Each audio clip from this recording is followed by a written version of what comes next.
We have a heartwarming follow-up to a story we first brought you nearly 2 years ago.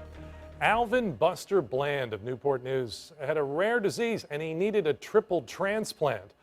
Tonight we have this update that turned out better than anyone had hoped and just in time for the holidays.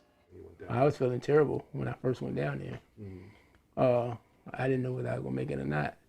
Alvin Buster Bland had been diagnosed with sarcoidosis. It severely limited his ability to breathe.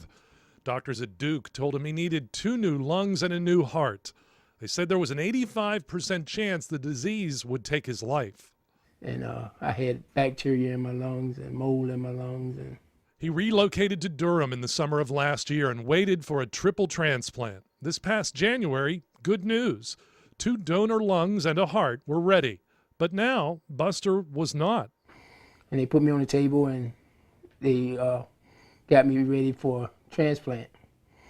But then it was a no-go because the lungs wasn't good. Oh, it was real disappointing. Buster's wife says it was a time for the family to lean on their faith. Yeah. We prayed and we give it up to God, and because we know that's the higher power. Instead of being discouraged, Buster used the setback as motivation. With the blessing of his Duke specialists, he began working out and lifting weights. I would go to the rehab and I would walk 15, 16 laps and lift weights all day and sit there, and I'm the last one there. And then I leave and go home and I eat, do push-ups. Want to see Jesus? Behind the scenes, family friend Mavis Dixon helped organize fundraisers to help with expenses.